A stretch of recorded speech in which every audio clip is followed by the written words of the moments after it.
Assalamualaikum warahmatullahi wabarakatuh.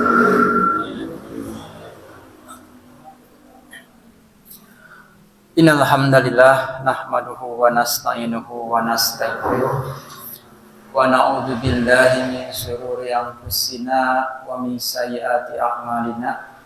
May yahdihillahu fala mudilla lahu wa may yudlil fala hadiyalah. Wa asyhadu an la ilaha illallah wahdahu la syarika lah. Wa asyhadu anna Muhammadan abduhu wa rasuluhu alladzi la nabiyya ba'da, amma ba'd. Wa qala Allah ta'ala fi kitabihil karim, a'udzu billahi minasy syaithanir rajim. Laqad kana lakum fi rasulillahi uswatun hasanah. Syukur senantiasa kita panjatkan kehadirat Allah Subhanahu wa taala, Rabb Malik serta ilah manusia, yang mana sampai saat ini Allah masih memberikan kepada kita kesempatan untuk bersama-sama datang ke tempat ini, untuk bersama-sama melaksanakan ibadah sholat maghrib, dan dilanjutkan dengan talabul ilmi. Dan semoga langkah-langkah kita menuju ke tempat ini mendapat ridho dari Allah Subhanahu wa ta'ala. Dan semoga sampai saat ini kita masih berada dalam iman dan Islam dan masih diberikan kesehatan, baik sehat lahir maupun sehat batin. Hadirin rahimakumullah, tak terasa sekarang kita sudah memasuki bulan Sya'ban. Sebentar lagi kita akan menyongsong bulan suci Ramadan. Tak terasa waktu terus berlalu.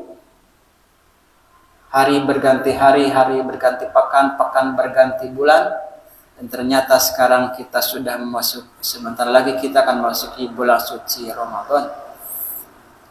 Rasanya baru kemarin kita melaksanakan Ramadan, melaksanakan tarawih, iftar jama'i, kemudian juga itikaf, kemudian juga tajil dan sebagainya, sahur. Nyata sekarang kita sudah sebentar lagi akan memasuki bulan suci Ramadan. Dan semoga Allah memberikan kekuatan kepada kita, memberikan kekuatan keimanan, sehingga kita bisa melaksanakan saum dan menjadi pribadi-pribadi yang muttaqin. Amin. Hadirin rahimakumullah, pada kesempatan ini saya akan menyampaikan tentang Sirah Nabawiyah, atau tentang kisah perjalanan Nabi Muhammad SAW. Yang mana sebagaimana kita ketahui bahwa yang namanya Sirah Nabawiyah adalah bagian yang tidak bisa dipisahkan daripada syariat Islam. Kalau kita berbicara sejarah, berbicara Sirah Nabawiyah, maka yang kita bicarakan adalah orang-orang yang sudah tiada, peristiwa-peristiwa yang sudah berlalu, dan tempat-tempat yang mungkin sekarang sudah tidak ada lagi. Itu adalah sirah, sejarah, sirah Nabawi. Pertama dari segi pengertian, ya. Sirah secara bahasa itu adalah dari kata saro yasiru sayran, yang berarti berjalan atau menempuh perjalanan. Itu adalah sirah. Maka dari makna ini berkembang arti jalan hidup atau perjalanan kehidupan seseorang. Itu adalah sirah secara lughah.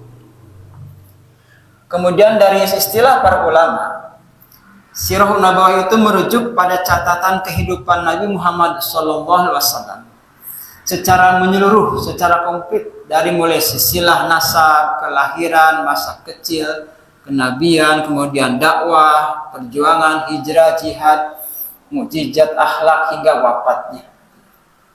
Jadi sirah bukan sekedar sejarah, tapi juga sumber teladan hidup umat Islam. Jadi sekali lagi, bahwa ketika kita mempelajari sirah, maka kita seakan-akan kembali ke masa lalu gitu ya. Membicarakan orang-orang yang sudah tiada, membicarakan tempat-tempat yang sudah tiada, mungkin sudah tiada atau sudah berganti nama, dan juga membicarakan peristiwa-peristiwa yang sudah berlalu. Itu adalah sirah nabawi.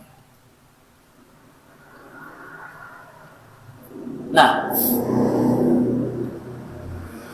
kemudian apa sumber-sumber sirah nabawiyah?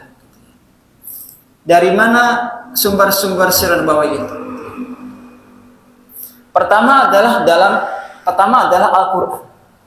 Sumber-sumber rujukan untuk sirah nabawiyah atau kisah sirah nabawiyah adalah pertama Al-Qur'an. Di surat Al-Ahzab ayat 21, Allah SWT berfirman, "Laqad kana lakum fi Rasulillahi uswatun hasanah." Sungguhnya telah ada pada diri Rasulullah itu suri teladan yang baik bagimu. Ini adalah menunjukkan bahwa Rasulullah sebagai uswatun hasanah, sebagai contoh teladan. Kemudian juga berikutnya, di ayat yang lainnya, Allah Subhanahu wa taala berfirman, "Walaqad nasarakumullahu bi Badrin wa antum adillatun fattaqullaha la'allakum tashkurun. Ittaqulu lil mu'minina alal yakfiyakum ayyumiddakum rabbukum bisalasati alafin minal malaikati munzalin." Sungguh Allah telah menolong kamu dalam peperangan Badar. Padahal kamu ketika itu orang-orang yang berlemah. Karena itu bertakwalah kepada Allah supaya kamu mensyukurinya. Ingatlah ketika kamu mengatakan kepada orang mukmin, apakah tidak cukup bagi kamu Allah membantu kamu dengan 3.000 malaikat yang diturunkan dari langit. Ayat ini berbicara tentang perang Badar. Sebagaimana kita ketahui bahwa perang Badar adalah perang pertama kali kaum mukminin berperang dengan orang-orang musyrik Mekah. Di mana ketika itu kaum mukminin belum kuat begitu, sedikit, kurang lebih 300-an melawan 1.000 orang. Ini diceritakan dalam Al-Qur'an. Sehingga ini menjadi salah satu sumber tentang sirah, bahwa dalam Al-Qur'an pun diceritakan bagaimana peristiwa perang Badar. Begitupun perang-perang yang lain. Perang Uhud diceritakan di dalam Al-Qur'an.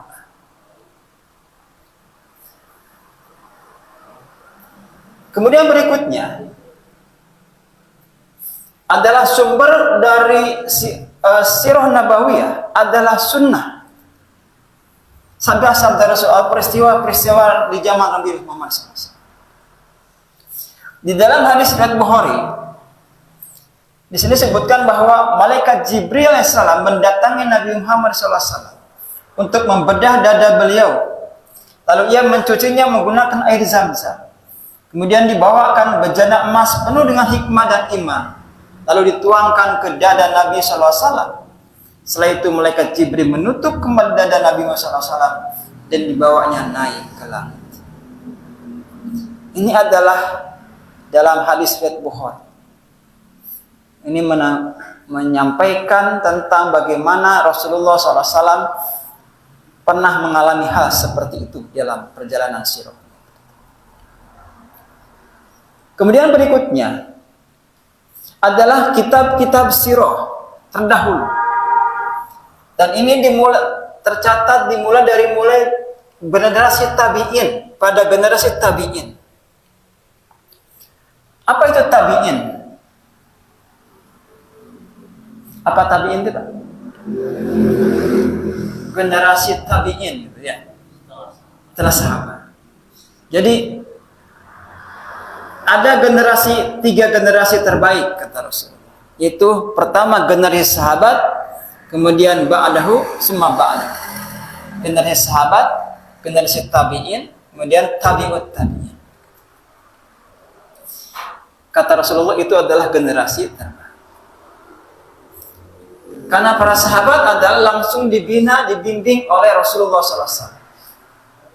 Kemudian para sahabat kemudian menyebar ke berbagai negeri. Kemudian di sana di masing-masing tempat tersebut para sahabat punya murid-murid. Maka itu termasuk generasi tabi'in. Jadi kalau sahabat bertemu dengan Rasulullah sampai wafat mereka beriman kepada Rasulullah.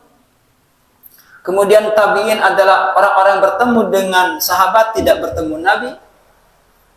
Kemudian setelah generasi tabi'in berikutnya adalah generasi tabi'in. Itu murid-murid para tabi'in. Sini sebutkan bahwa Urwah bin Jubair, Aban bin Utsman, Surahbil bin Sa'ad, dan Wahab bin Munabih bin Ibnu Syihab Az-Zuhri.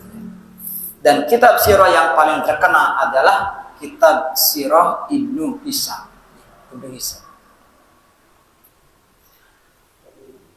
Hadirin rahimakumullah. Kemudian berikutnya adalah untuk apa? Apa sih kita pentingnya mempelajari sirah? Apa pentingnya kita mendengarkan tentang kisah-kisah tentang sirah nabawiyah? Apa pentingnya kita mempelajari sirah nabawiyah? Apa pentingnya kita mempelajari perjalanan para nabi, para rasul, terkhususnya Nabi Muhammad SAW dan juga para sahabat dan generasi setelahnya, para salafus sholih? Apa pentingnya kita mempelajari kehidupan mereka? Toh mereka sudah wafat, toh kejadian sudah berlalu, toh tempat-tempat pun sudah tidak ada lagi. Apa urgensinya? Apa pentingnya? Kan gitu ya, kalau kita mempelajari sirah sejarah adalah pertama, kita membicarakan orang-orang sudah wafat. Para nabi, para rasul, para sahabat, para salafus sholih, para imam-imam mazhab, Imam Hanafi, Imam Malik, Imam Syafi'i, Imam Ahmad bin Hanbal, mereka sudah wafat semua. Apalagi para sahabat. Abu Bakar Siddiq, Umar bin Khattab, Utsman bin Affan, Ali bin Abi Thalib, kemudian yang lainnya, dan para nabi rasul Muhammad SAW, Nabi Isa, Nabi Musa dan sebagainya, mereka sudah wafat semua. Kenapa kita perlu membicarakannya? Kenapa kita perlu membacanya? Kenapa kita perlu mendengarkan tentang perjalanan hidup? Toh mereka sudah wafat. Begitupun dengan tempat-tempat yang mungkin sudah tidak ada lagi. Dulu ada negeri namanya Romawi. Kemudian negeri Persia. Sekarang Romawi sudah tidak ada. Italia sekarang ya. Ini pusatnya di Roma. Kemudian Bizantium, itu Romawi Timur. Kemudian Persia. Dulu negara adik kuasa itu Romawi dan Persia. Dua negara adidaya. Romawi adalah Nasrani dan Persia adalah Majusi. Dua negara adidaya zaman dahulu. Sekarang sudah tidak ada. Sudah jadi Iran, Persia. Tempat-tempat sudah tidak ada. Nama-nama sudah tidak ada. Kemudian juga peristiwa-peristiwa sudah berlalu. Peristiwa yang sudah terjadi, yang lama sudah terjadi.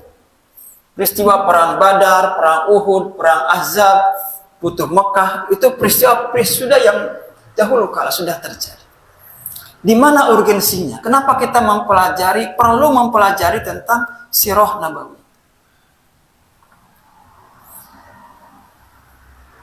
Disebutkan di sini bahwa pertama, mengapa kita harus penting gitu ya? Kita menggali mutiara-mutiara dari sirah nabawiyah. Pertama adalah tanda cinta kita kepada Rasulullah SAW. Kan kita wajib ya, kita wajib cinta kepada Allah dan cinta kepada Rasul, kita wajib. Kalau berbicara masalah cinta, gitu ya, mungkin saya pernah saya sampaikan bahwa kalau kita ditanya, gitu ya, ditanya, cinta tekan Nabi gitu ya. Cinta tekan Nabi. Cinta tekan Nabi. Cinta tekan Nabi. Kangen ketemu Nabi gitu. Kangen ketemu Nabi. cintanya. Bandingkan dengan begini. Cinta ke pasangan hidup, ke istri. Cinta ke orang tua. Kangen nggak ingin bertemu orang tua? Ada perasaan beda nggak Pak? Lebih seret mana gitu? Lebih kena mana gitu? Biasanya. Pasti orang tua. Ya, betul ya. Lebih seret. Atau kepada anak gitu ya, pasangan. Kenapa gitu? Padahal kita harus lebih cinta kepada Allah dan Rasul. Walladzina amanu asyaddu hubbalillah. Dan orang-orang beriman itu amat sangat asyaddu, amat sangat hubbalillah, cintanya kepada Allah. Orang beriman amat sangat cintanya kepada Allah. Jadi kecintaan kepada Allah dan Rasul itu harus melebihi cinta kita kepada pasangan, kepada anak, kepada perniagaan, kepada pekerjaan. Itu harus cintanya lebih tinggi, jauh lebih tinggi. Yaitu cinta kepada Allah dan Rasul. Tapi kenapa kita ketika ditanya cinta ke Allah, cinta ke Nabi, ya cinta atau mulai. Tapi ketika kita bandingkan dalam hati kita, cinta ke pasangan, cinta ke anak, rindukan ingin bertemu orang tua yang sudah meninggal. Kenapa sih? Karena kecintaan kepada yang tadi sebutkan, kepada anak, kepada pasangan, kepada keluarga, kepada perniagaan, itu adalah sifatnya cinta yang tabi'i, cinta yang tabiat manusia. Allah sudah tanamkan gitu. Zuyyina linnasi hubbus sahawati minan nisa wal banin dan seterusnya. Dijadikan indah pandangan cintaan kepada pasangan, anak, perniagaan, harta benda. Allah sudah tanamkan dalam jiwa kita, dalam hati kita. Cinta kepada itu. Sedangkan cinta kepada Allah dan Rasul, itu cinta yang harus mesti ditumbuhkan begitu. Di ujung-ujung itu mah. Kalau cinta kepada pasangan, kepada anak, kepada harta benda, bisnis dan sebagainya, itu Mas Allah sudah tanamkan. Sudah emang fitrahnya begitu manusia. Nya ka budak gitu. Ketika letik na budak banyak gede ke gede na angore yang ingin ketemu. Nya kolot kita sebagai orang tuanya soleh ku solehna teu soleh ku teu solehna angore nya ka budak. Cinta ke anak, cinta ke keluarga. Allah sudah tanamkan. Dan itu tidak menjadi keburukan. Cinta kepada keluarga, kepada perniagaan, kepada harta benda, tidak keburukan. Allah hanya menerangkan bahwa ada yang lebih baik daripada itu. Jangan sampai cintaan kepada dunia yang tadi sebutkan, pasangan, anak, dunia dan sebagainya, melebihi cinta kepada Allah dan Rasul. Jadi di ujungnya kalimatnya tidak ada celaan. Ketika kita mencintai pasangan, anak, dunia dan sebagainya, ternyata di ujungnya tidak ada celaan. Tapi Allah menyebutkan bahwa di sisi Allah ada yang lebih baik, itu cinta kepada Allah dan Rasul. Jadi kecintaan kepada itu tidak melebihi cinta kepada Allah dan Rasul.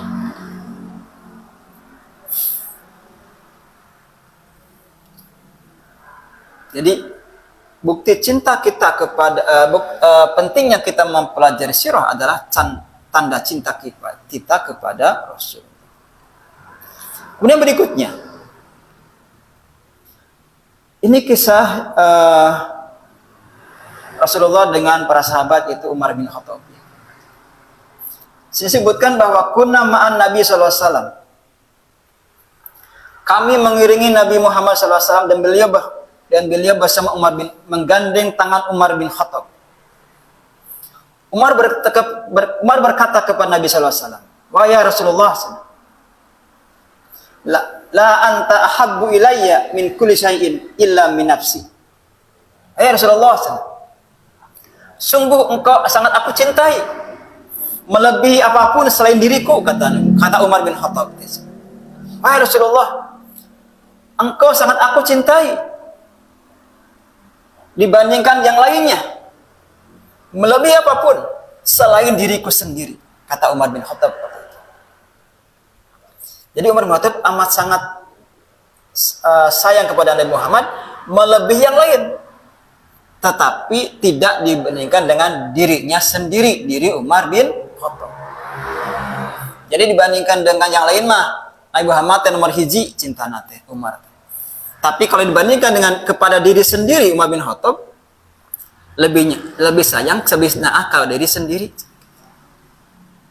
Apa kata Nabi Muhammad SAW? Faqala lahu Nabi sallallahu alaihi wasallam, "La walladzi nafsi biyadihi." Tidak, demi Allah. Hingga aku sangat engkau cintai yang jiwaku berada tidak, demi zat yang jiwaku berada di tangan.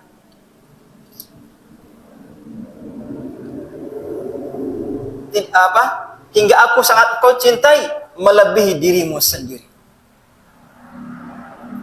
Ternyata ketika Umar mengatakan bahwa Rasulullah lebih dicintai oleh Umar melebihi yang lain selain diri sendiri, kata Umar bin Khattab, ternyata itu pun tidak harus melebihi dirinya sendiri.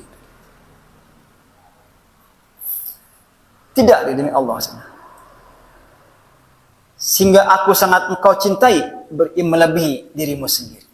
Apa kata Umar bin Khattab? Sungguh sekaranglah saatnya, demi Allah, aku sangat cinta kepada dirimu melebihi diriku sendiri. Apa kata Nabi SAW? Sekarang engkau benar, wahai Umar.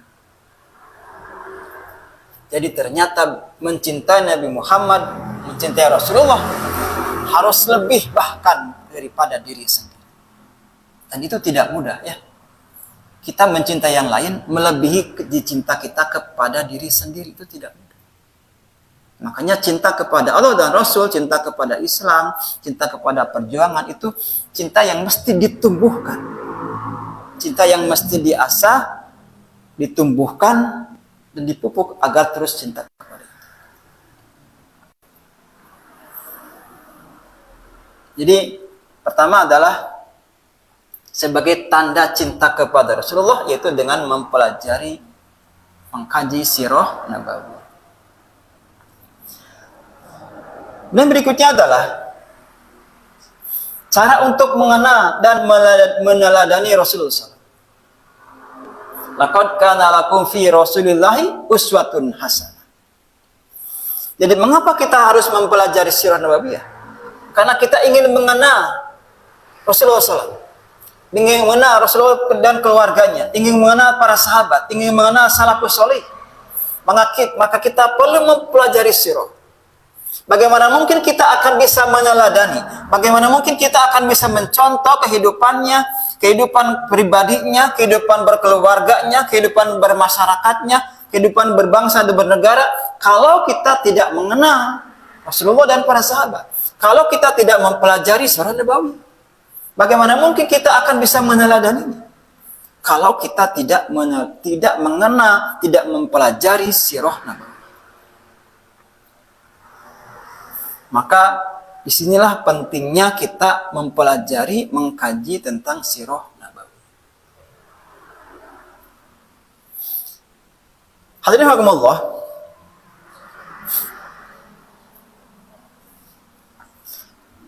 Jadi berikutnya ya. Berikutnya adalah menguatkan keimanan. Menguatkan keimanan kita. Yang namanya iman dalam diri kita. Iman kita kan kadang naik, kadang turun. Al-imanu yazidu wa yanqus. Iman itu kadang naik, kadang turun. Kadang kuat, kadang lemah iman itu. Yazidu bi ta'at wa yanqusu bil ma'siyah. Mengapa mempelajari sirah? Itu bisa menguatkan keimanan kita. Kalau kita baca sirah Nabawiyah, bagaimana kita bisa melihat perjalanan Rasulullah dan para sahabat? Perjuangan mereka luar biasa. Dari mulai mendapatkan wahyu, kemudian berdakwah dengan sembunyi-sembunyi, menghadapi tantangan, intimidasi dari orang kafir Quraisy, terutama ketika dakwah terang-terangan. Bagaimana lihat para sahabat yang ketahuan ikut kepada masuk Islam, kemudian diintimidasi oleh kaum kafir Quraisy. Bagaimana keluarga Yasir, Yasirnya suaminya, Sumayyah istrinya, Ammar bin Yasir anaknya disiksa sampai ke Sahid. Yang pertama kali syahid adalah seorang ibu, yaitu Sumayyah. Bagaimana Sumayyah itu disiksa dengan amat sangat biadab sampai ke Sahid, menjadi syahidah pertama dan adalah seorang ibu. Nyusul dengan suaminya Yasir, Sahid menyusul. Kemudian Ammar disiksa terus sampai Ammar itu karena sudah tidak kuat, Ammar bin Yasir kemudian mengungkapkan kata-kata yang diinginkan oleh orang kafir Quraisy. Itu dengan kembali kepada agama nenek moyangnya, itu mempercayai berhala-berhala. Karena sudah tidak kuat. Maka ketika dilepaskan, kemudian dia pun menghadap pada Rasulullah. Sebenarnya aku itu masih beriman, tapi aku sudah tidak kuat. Hatiku tidak melenceng. Maka turunlah ayat yang membenarkan tindakan Ammar bin Yasir untuk menyelamatkan nyawanya. Dia bisa berpura-pura murtad agar selamat nyawanya. Jadi kalau orang tuanya, ibunya, ayahnya syahid, sementara Ammar bin Yasir demi menyelamatkan nyawanya, maka itu adalah dengan mengakui Lata Uzza Manat demi menyelamatkan. Itu adalah dibolehkan oleh syariat. Kalau kita berbicara membaca sirah-sirah tersebut, maka dan masih banyak bagaimana perjuangan para sahabat. Bilal bin Rabah disiksa, ditini dengan batu, dipanas terik matahari, dicambuk sama tuannya dengan satu modal kalimat ahad. Siksaan yang luar biasa. Kemudian juga para sahabat yang hijrah, meninggalkan keluarga, meninggalkan bahkan suami meninggalkan istrinya, istri meninggalkan suaminya, anak meninggalkan orang tuanya, orang tua meninggalkan anaknya di Mekah. Kemudian para pengusaha pergi ke Madinah, ke Yasrib, meninggalkan harta bendanya.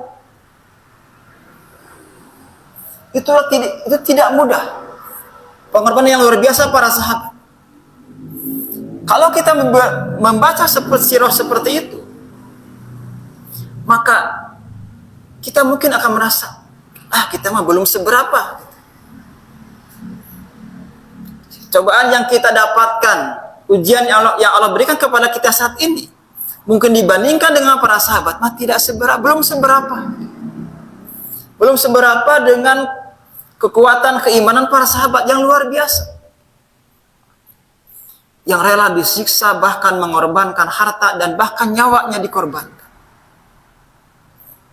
Maka ketika kita menghadapi ujian sekarang, begitu ya, menghadapi ujian cobaan dari Allah berupa kekurangan misalnya atau kesempitan ataupun yang lain, masalah rumah tangga, masalah di perusahaan, di kantor, dan kemudian masalah dengan yang lain-lainnya, maka itu menjadi semangat bahwa ternyata dalam sirah nabawiyah Rasul dan para sahabat mendapatkan cobaannya jauh lebih berat, tapi ternyata mereka kuat. Itu bisa menguatkan keimanan kita. Jadi kalau kita lihat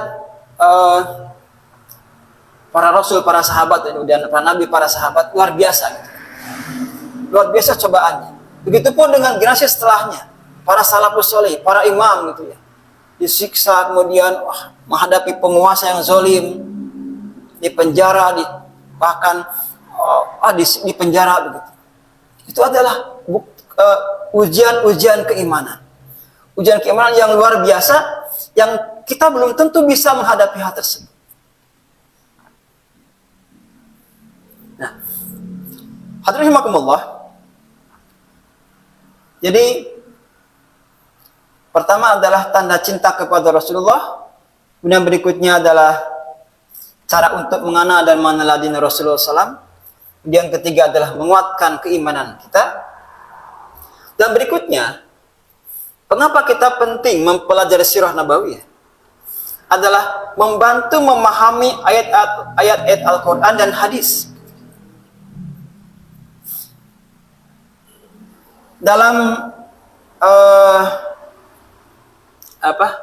memahami ayat-ayat Al-Quran, ada sebut dengan asbabun nuzul, ya.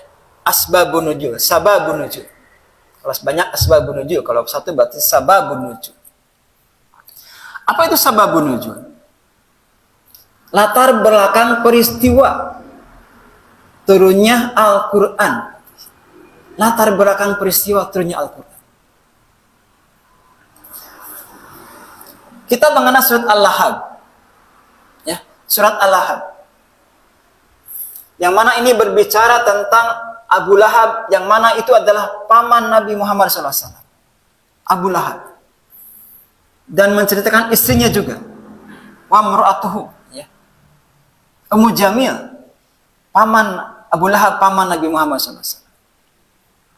Kalau kita perhatikan, kalau kita baca dalam sababun nuzul, itu ada dalam sirah bagaimana Abu Lahab ketika Nabi Muhammad berdakwah kemana-kemana, Abu Lahab mengikuti terus. Ketika Rasulullah menyampaikan dakwanya, Abu Lahab mengganggu dengan mengata-ngatai Rasulullah SAW, mengajak yang lainnya untuk tidak ikut kepada Rasulullah. Ketika Nabi Muhammad SAW berdakwah pertama kali dengan terang di Bukit Sofa, beliau mengajak orang-orang Quraisy datang ke sini. Semua sudah berkumpul. Kemudian beliau mengatakan bahwa, wahai kaum Quraisy, kalau lebih seperti itu, seandainya aku katakan bahwa di belakang bukit ini ada pasukan musuh akan menyerang kita, apa kalian akan percaya? Apa kata orang-orang Quraisy itu? Ya, kami akan percaya. Engkau Al-Amin, kau tidak pernah berdusta. Al-Amin, bayangkan. Jadi Rasul itu sudah semenjak sebelum menjadi Rasul sudah mendapat gelar Al-Amin. Karena orang-orang Quraisy mengakui bahwa Muhammad itu tidak pernah berdusta, jujur begitu. Tidak pernah berbohong dan sebagainya. Jadi ketika belum menyampaikan risalah, belum menyampaikan wahyu Allah, gelarnya Al-Amin. Tapi justru ketika sudah menyampaikan risalah Allah, risalah Islam, justru gelarnya orang-orang kafir Quraisy disebut Al-Mazdun, orang gila, penyihir. Jadi justru sebelum menyampaikan risalah, orang Quraisy sepakat Al-Amin, dipercaya gitu ya. Orang percaya. Ketika belum mengusik berhala-berhala, belum mengganggu keyakinan mereka, hanya Al-Amin. Al-Amin dapat dipercaya. Tapi ketika sudah menyampaikan risalah, sudah mengungkit-ungkit tentang berhala-berhala, sudah mengganggu ibadah mereka, menyembah berhala, maka gelarnya berubah menjadi Majnun, orang gila, penyihir dan sebagainya. Itulah resiko menyampaikan dakwah. Mungkin ketika kita di masyarakat biasa-biasa tidak pernah menyampaikan nasihat atau apa begitu, mengajak kepada kebaikan, kita hidup sendiri-sendiri masing-masing begitu dengan kebaikan masing-masing, mungkin biasa-biasa. Orang akan biasa, tidak ada siapa-apa. Orang akan biasa-biasa. Tapi tatkala kita sudah melakukan aksi, mengajak, apalagi melarang kemungkaran, sudah berat. Ketika kita biasa-biasa membiarkan misalnya kemungkaran, kita biasa-biasa. Tapi justru ketika kita mengajak kepada kebaikan, atau bahkan justru yang paling berat mencegah kemungkaran, baru merasakan reaksinya keras. Begitu pun Rasulullah. Maka ketika mengatakan bahwa langsung Rasulullah memproklamirkan dirinya bahwa Rasulullah menjadi Rasul, mendapatkan wahyu, maka apa kata Abu Lahab? Taban laka ya Muhammad, alihada jama'tana. Celaka kau Muhammad, alihada jama'tana. Untuk inikah kamu mengumpulkan kami? Reaksi Abu Lahab dan direkam oleh Allah dalam surat Al-Lahab. Tabbat siada abi lahabi wa tab. Abu Lahab mengatakan kepada Muhammad, "Tabban laka ya Muhammad, alihada jama'atan." Celaka kau Muhammad, untuk inikah kamu mengumpulkan kami? Allah menurunkan Al-Lahab, "Tabbat yada abi lahab wa tab." Celakalah dua tangan Abu Lahab dan dia akan binasa. Jadi itu tentang sirah yang berkaitan dengan turunnya atau sababun nuzul dari surat Al-Lahab. Kemudian juga memahami hadis. Kalau Al-Quran itu kan sababun nuzul, ya. Kalau hadis itu apa? Sababul wurud, ya, sababul wurud. Nah, kita kenal satu hadis. Di hadis nomor 1 di hadis arba'in, ya. Innamal a'malu binniyat wa innamal likulli imri'in ma nawa. Sepanjang ya. Man kana hijratuhu ila Allah wa rasulihi fa hijratuhu ila Allah wa rasulihi. Wa man kana hijratuhu li dunya yusibuha aw imra'atin yankihuha fa hijratuhu ila ma hajara ilaihi. Bukhari Muslim. Sungguhnya hanyalah amal itu tergantung kepada niat dan seorang hanya mendapatkan sesuai dengan apa yang dia niatkan.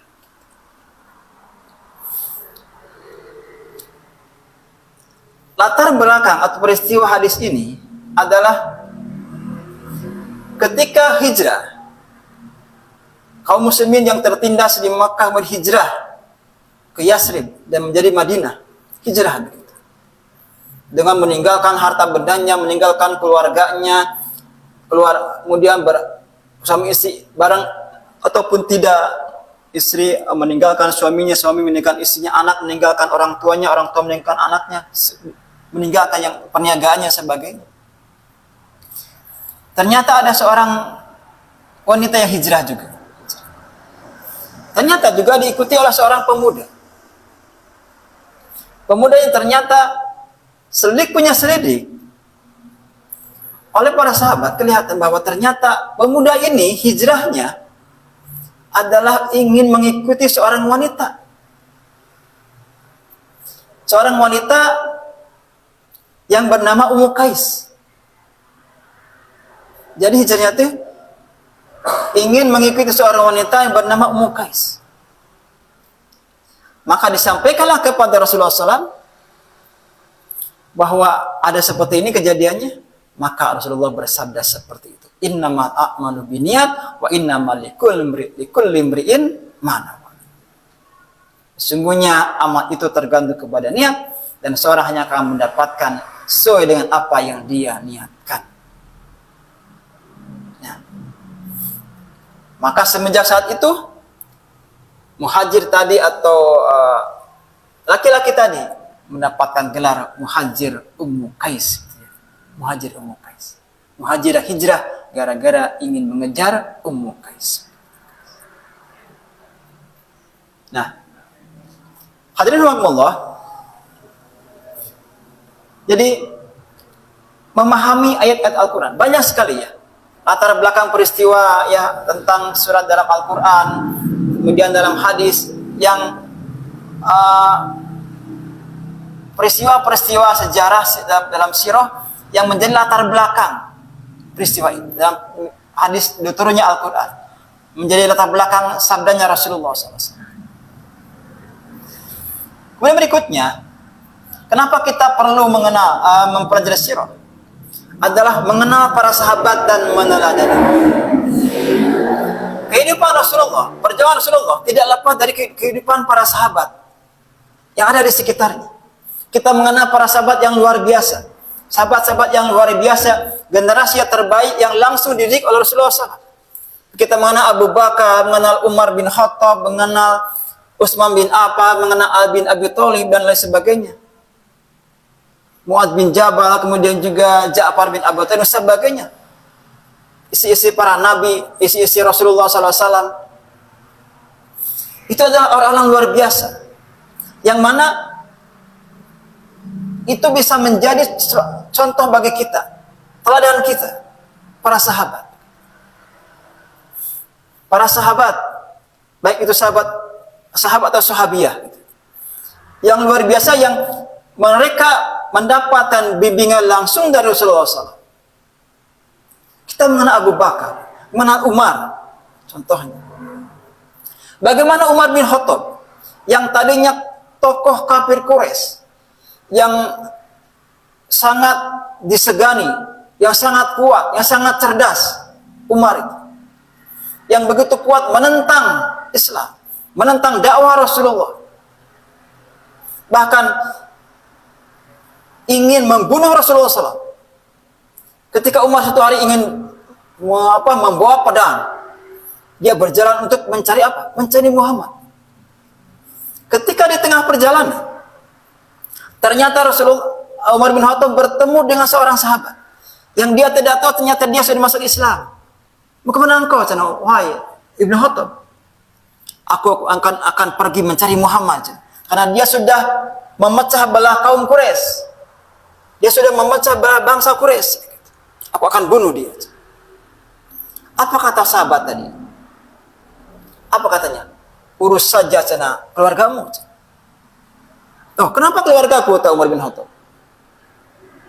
Fatimah adikmu sudah masuk Islam, ikut ajaran Muhammad. Mendengar Fatimah adiknya sudah ikut ajaran Muhammad, Umar bin Khattab berbalik. Yang tadinya mencari Nabi Muhammad, berbalik untuk mencari datang ke rumah adiknya sendiri untuk membuktikan apakah benar adiknya sudah ikut ajaran Muhammad. Ketika sudah sampai ke rumahnya, ternyata di dalamnya terdengar sayup-sayup bahwa terdengar bacaan Al-Quran. Umar pun kemudian menggedor pintu. Ternyata di dalam sana ada adiknya Umar bin Khattab, Fatimah binti Khattab, dengan suaminya Sa'id bin Zaid, kemudian juga ada gurunya Habab. Mendengar kakaknya datang, mendengar Umar datang, kemudian Fatimah menyuruh Habab untuk sembunyi. Kemudian dia menyembunyikan tulisan-tulisan Al-Quran. Ketika Umar masuk, kemudian dia membentak. Tadinya kemudian menyembunyikan gitu. Tapi ternyata Umar sudah kadung mendengar. Ditamparlah suami adiknya, tapi ternyata kena kepada Fatimah. Dan Fatimah pun berdarah. Ketika melihat adiknya berdarah, Umar sagalak lakna Umar. Ketika melihat adiknya berdarah mah angor hati nama tidak tega. Adiknya berdarah gara-gara ditampar oleh Umar. Menghalangi suaminya ditampar, sehingga yang tertampar adiknya sendiri, Fatimah binti Khattab. Kemudian ternyata Umar pun hatinya luluh, dan ia meminta apa yang tadi dibaca. Disuruh mandi dulu, kemudian setelah itu diberikanlah, dan ternyata itu adalah surat dalam Al-Quran, dan itu menjadi wasilah Umar untuk masuk Islam. Dan semenjak saat itu, maka Islam pun bertambah kuat karena masuknya Umar bin Khattab. Ini adalah bisa menjadi teladan bagi kita. Bagaimana kita meneladani para sahabat, murid-murid Rasulullah. Bagaimana kita mengenal Abu Bakar, mengenal Umar, mengenal Utsman bin Affan, mengenal Ali bin Abi Thalib. Para sahabat itu adalah orang yang layak kita ikuti. Siapapun mereka, layak kita ikuti. Ketika kita misalnya menjadi pengusaha, kita bisa bagaimana hebatnya Utsman bin Affan seorang pengusaha, hebatnya Abdullah bin Auf sebagai pengusaha luar biasa. Bagaimana kita sebagai misalnya panglima perang, sebagai tentara, misalnya bagaimana kita meneladani Khalid bin Walid, seorang panglima tak terkalahkan. Saifullah makhluk, Saifullah pedang Allah, Saifullah maslul, pedang Allah yang terhunus. Panglima yang tidak terkalahkan, yang bisa mengkocar-kacirkan tentara Romawi, Khalid bin Walid. Dan kita bisa mengenal para sahabat yang ahli dalam ilmu, Ibnu Abbas, Abdullah bin Mas'ud dan sebagainya. Murid-murid Rasulullah yang luar biasa, yang mana di sana adalah mutiara-mutiara dalam Islam yang bisa kita teladani. Dan mereka adalah generasi terbaik Salahnya generasi tabi'in dan tabi'ut tabi'in. Disebutkan di sini bahwa Ali bin Husain bin Ali bin Abi Thalib anhuma berkata, "Kunna nu'allimu magaziya Nabi sallallahu alaihi wasallam wa sarayahu." Kami dahulu diajarkan peperangan Nabi dan perang-perangan yang tidak diikuti Nabi. Kama nu'allimu suratu minal Qur'an. Sebagaimana kami diajari satu surat dari Al-Qur'an. Jadi mereka dididik, dibina, disampaikan tentang bagaimana diajarkan, diceritakan bagaimana peperangan Nabi dan para sahabat. Sebagaimana kama nu'allimu suratun minal Qur'an. Sebagaimana kami diajari satu surat dari Al-Qur'an. Berarti disampaikan berulang-ulang.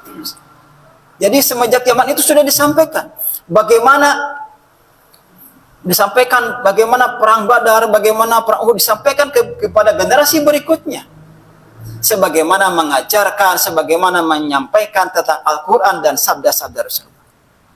Ini menunjukkan bahwa betapa pentingnya kita menyampaikan atau mengajarkan tentang sirah kepada generasi berikutnya. Jadi kalau kita mendengarkan tausiah, gitu ya, mendengarkan nasihat, kita mungkin merasa sedang dinasihatin gitu ya, sedang dinasihati. Tapi kalau kita membaca atau mendengarkan tentang sirah, kisah, baik itu membaca atau mendengarkan, kita tidak merasa sedang dinasihatin gitu. Coba ya, Pak ya. Kalau kita sedang membaca atau mendengarkan nasihat atau membaca buku tentang nasihat, tentang tausiah, harus begini, harus begitu, tidak boleh begini, tidak boleh begitu gitu. Tapi bandingkan dengan kita membaca sirah, membaca sejarah, membaca sirah Nabi dan para sahabat, kita asik gitu ya, bagaimana perjalanan hidup. Padahal di sana ternyata banyak sekali nasihat-nasihat yang tersembunyi yang bisa kita contoh dari perjalanan para Rasul dan para sahabat. Jadi itulah ya beberapa hal pentingnya kita mempelajari sirah Nabi Muhammad dan para sahabat dan juga para salafus saleh. Itu pertama tanda cinta kepada Rasulullah, kemudian berikutnya adalah cara untuk mengenal dan meneladani Rasulullah SAW, menguatkan keimanan, kemudian membantu memahami ayat-ayat Al-Quran hadis, kemudian mengenal para sahabat dan untuk meneladaninya. Mudah-mudahan ya apa yang disampaikan ada guna dan manfaatnya. Yang benar datang dari Allah dan yang salah datang dari saya pribadi. Aku qouli hadza wa astaghfirullah li wa lakum. Wassalamualaikum warahmatullahi wabarakatuh.